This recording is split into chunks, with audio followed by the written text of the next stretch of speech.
spring league meeting, NFL executive Troy Vincent warned coaches, GMs, and executives that there would be, as one source recalled, zero tolerance for acts that demean the game, and the league would come down hard on any violations. Now, we saw what happened on Thursday night with Jalen Carter and Dak Prescott. Now, the belief around the league also is that Jalen Carter did serve time. He missed the entire game at this point in time. The fine in the past, the punishment in the past has been a fine as well. No player has been suspended additionally. We'll see how the league decides to handle this, but a ruling should come down on Monday, Greeny. Yeah, which is interesting. They play the defending, the rematch of the Super Bowl, I should say, against Kansas City next week. They opened their defense on Thursday. Not the prettiest of starts, but they did win the game against Dallas. Saquon Barkley, that 10-yard touchdown run. Cowboys had every chance to win this game in the fourth quarter. Two big drops from CeeDee Lamb, contributing to what was a tough night for the Cowboys. In the end, the Eagles escaped with a win that left a lot of questions for a lot of different people. Alex, you were saying the Eagles kind of reminded you of a team that might be familiar at our table. Yeah, a little bit. Listen, you said it. They did not play great, right? Like, A.J. Brown had, one catch. Devontae Smith, not really a factor. Saquon didn't play great. They lose Jalen Carter right off the bat. They still won, right? Like, great teams, when they don't have their best, can still win ball games. It does. It reminds me, I'm not saying they're this, but as a team, it reminded me of you guys in New England. That's impressive at this level. Like, for Sirianni, I think that's a testament to Sirianni, how he had these guys focused. I mean, yes, the average team that made the mistake lost, all right? The great team that made even probably more mistakes, we'll lose our best player on defense. Yeah, no big deal. We'll commit multiple penalties. All right, no big deal. We still win the game because they know other ways to win football games. That's why the Eagles are world champions. You never have to apologize when you win. Yeah. It doesn't matter style points. And Sirianni, I mean, look, he doesn't care. Man, we're going to run it 50 times, whatever it takes to win. They keep getting it done, and it is frustrating because they do remind me of those darn Patriots, too.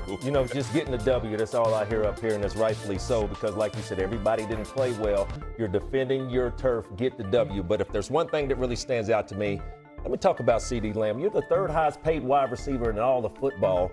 And then when it's crunch time, you don't show up for your team. And yeah, I get that. Yeah, we do miss some passes sometimes as wide receivers. But you're on the road in a divisional game against the defending champs. Right here, that's not a defensive play. That just bounces right off the chest of CeeDee Lamb. Right here, this has got to have it down for CeeDee Lamb. Right here, you go out and stretch out and get the ball. So looking further, we always praise Dak Prescott and CeeDee Lamb when things go well, but when they're bad, they're bad. CeeDee Lamb, I need better effort out of him going forward. And he's their best player. Yes. And quite honestly, his teammates showed up in a big way, I thought. And sometimes, I don't know, I think Dallas is going to be pretty good. They'll be all right. We'll see. CeeDee Lamb almost always makes those catches.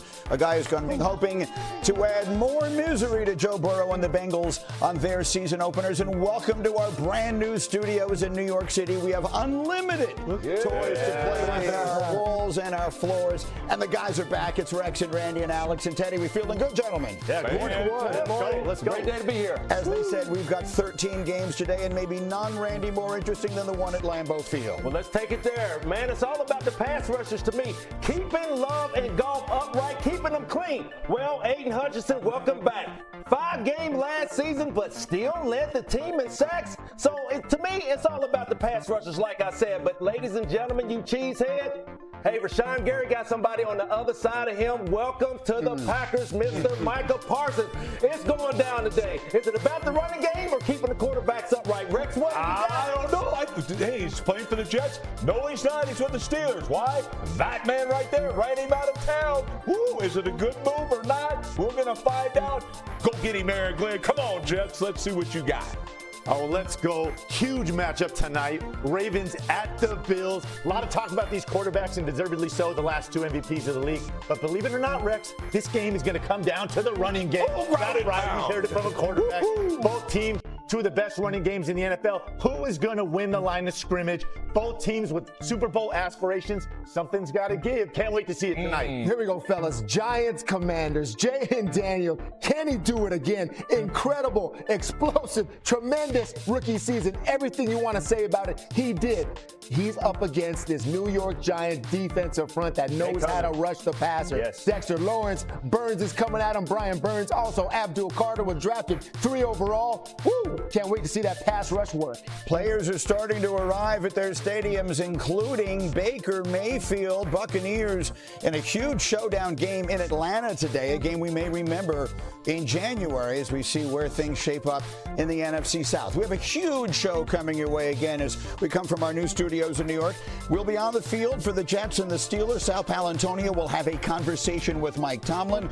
Shefty will sit down with Aiden Hutchinson as he returns from that devastating injury. And Randy, we have our 3 favorite words. You got lost. All that and more coming up in 15 minutes. Hannah and Jay, back to you. All right, Greeny, thank you much. Now to the big battle tonight, a playoff rematch between the Ravens and the Bills. Kimberly Martin joining us now. Kimberly, what are the Ravens saying about returning to the scene of their playoff loss last season?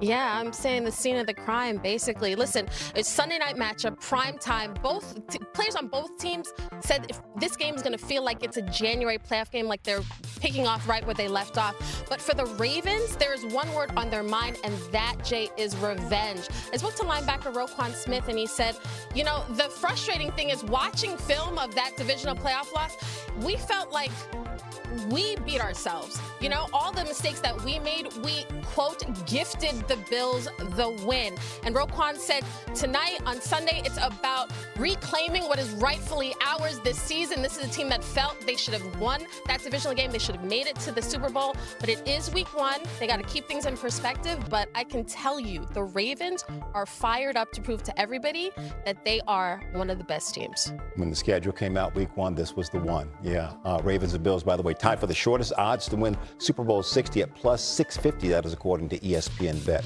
Kimberly Martin, always a pleasure. Thank you. And Herm Edwards is back. We have never had a season opener between the two guys who finished 1-2 in MVP voting.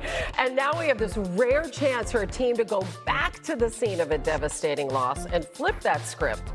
So given all of that, who wins tonight? Well, I hate to do this to Josh Allen and the Buffalo Bills, but I do think the Ravens have something to prove. And their physicality, I think, will show up in this game. When you think about Mark Andrews, he didn't have a good game. He dropped the pass. He dropped the two-point play that could have won, obviously. Derrick Henry is going to be a big factor in this. The D-Hop, all of a sudden, they got a big receiver. So I love the quarterbacks. I think both teams are nervous about these quarterbacks extending plays. But I do believe the Ravens have something to prove. This is one that got away from them last year, and Lamar Jackson especially. He understands that I've got to win this game. It's personal. It becomes personal. Love Josh Allen. Hate to pick against the Buffalo Bills, but I'm going with the Ravens. Yeah, and obviously Lamar could have won that MVP last year too. So there's all sorts of motivation for them to win.